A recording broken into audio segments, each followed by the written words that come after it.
और जो high court में, सुप्रीम कोर्ट में जो लूट मचाई जाती है, सुप्रीम कोर्ट के वकीलों के द्वारा एक एक पेशी के लिए कई कई लाख रुपए वसूल किए जाते हैं। क्या गरीब आदमी अपना किस तरह से उन वकीलों की फीस दे सकता है? यही कारण है कि हमारा ना तो वकील हैं और ना हमारे जज हैं, इस वजह से हमको न्याय नहीं मिलता। आज हमें आवश्यकता है इस बात के लिए कि देखें कि हरियाणा के अंदर परिवार पहचान पत्र को हथियार बना करके 9,60,000 बीपीएल पीले कार्ड काटने का महापाप किसने किया है? वो कौन लोग हैं 9,60,000? वो इस देश का दलित, पीड़ित, शोषित, उपेक्षित, सर्वहारा वर्ग का, वंचित समाज का वो व्यक्ति है जिनके पीले कार्ड काटने का काम किया। परिवार पहचान पत्र को हथियार बना करके 4.25 लाख लोगों के, बुजुर्गों की पेंशन काटने का पाप किया है सरकार ने। और अभी बात कर रहे थे, शिक्षा की भी बात आई थी अभी। इन स्कूलों में, सरकारी स्कूलों में आज किनके बच्चे पढ़ रहे हैं? आज स्कूलों की हालत क्या है? आज स्कूलों की हालत यह है कि 538 स्कूलों में लड़कियों के लिए टॉयलेट नहीं है, 1047 स्कूलों में लड़कों के लिए टॉयलेट नहीं है, 121 स्कूलों में पीने का पानी नहीं है, 246 स्कूल ऐसे हैं जहां बिजली का कनेक्शन नहीं है, और 321 स्कूल ऐसे हैं जहां स्कूल की 4 दीवारी नहीं है,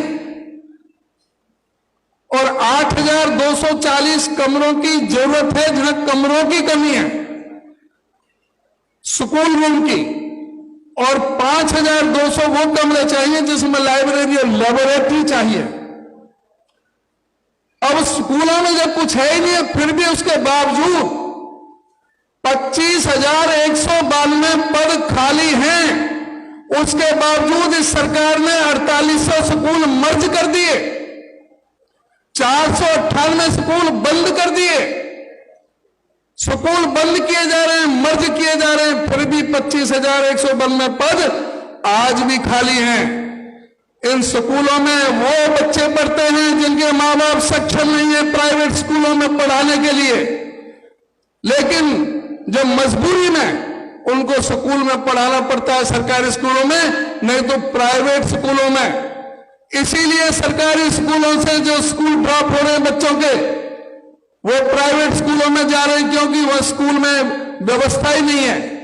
जब स्कूल में टीचर नहीं है, अध्यापक नहीं, कोई इंफ्रास्ट्रक्चर नहीं, बैठने के लिए कमरे नहीं, पीने के लिए पानी नहीं, टॉयलेट नहीं, तो क्या हालत होगी? शिक्षा का जो बंटाधार किया है, ये एक बहुत बड़ा षड्यंत्र है, साजिश है। गरीब आदमी के प्रति, दलित के प्रति हमें शिक्षा से महरूम करने के लिए सरकार की साजिश है। इसकी तरफ हमें देखना पड़ेगा। हमें देखना पड़ेगा कि भाई किस तरह से, जिस समय कांग्रेस पार्टी का राज था, हुड्डा साहब मुख्यमंत्री थे, तो एमबीबीएस के लिए 42,000 रुपए फीस थी दलित की, शेड्यूल कास्ट की। आज कितनी फीस है? 10 लाख रुपए साल।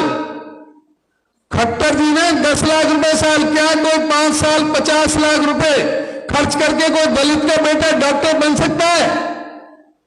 पहले शिक्षा से महरूम, फिर आगे पढ़ाई से महरूम पूरी तरह से करने का काम यह सरकार कर रही है।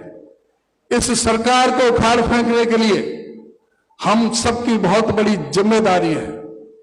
गरीबों के लिए प्लॉट देने की योजना इंदिरा जी ने की थी, या उसके बाद कांग्रेस के ही समय जब सोनिया जी आई थी झज्जर में, तब हुड्डा साहब ने ऐलान किया था 3,92,000 लोगों को, गरीबों को 100-100 गज के प्लॉट देने का काम कांग्रेस पार्टी ने किया था।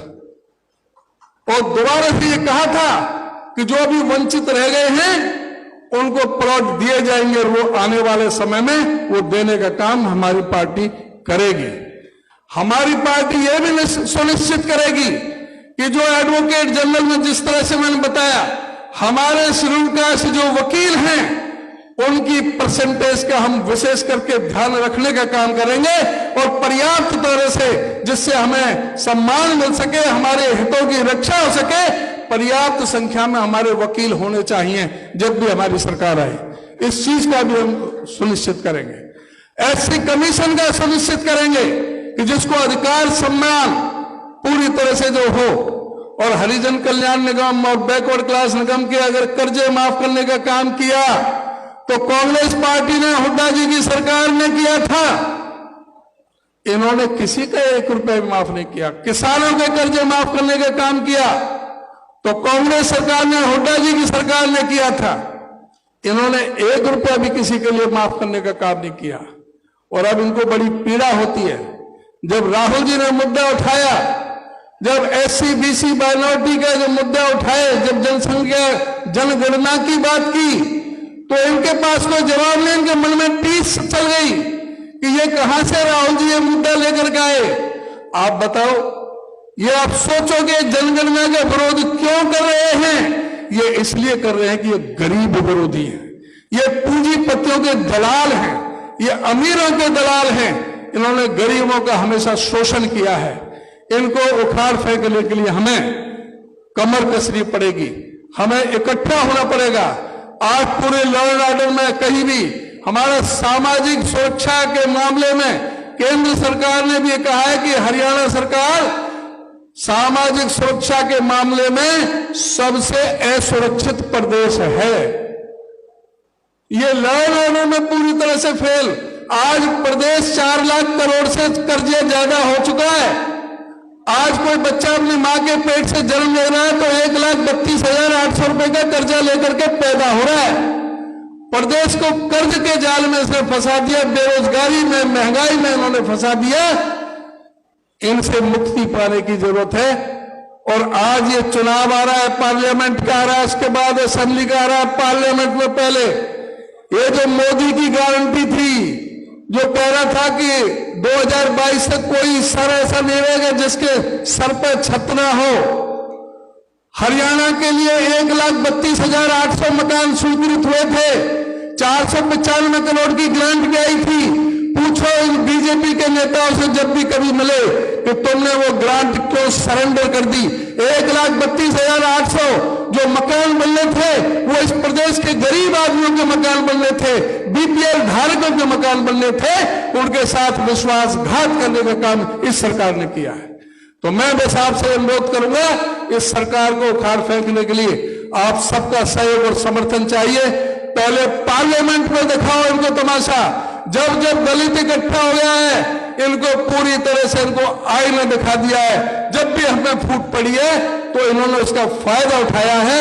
आज हम सबको एकजुट होकर के कांग्रेस के झंडे के नीचे राहुल जी के नेतृत्व में, खड़गे जी के नेतृत्व में हमें इकट्ठे होकर के, हमें सबको मिलकर के एकजुट होकर के आगे बढ़ना है। इन्हीं शब्दों के साथ आप सबका बहुत बहुत धन्यवाद।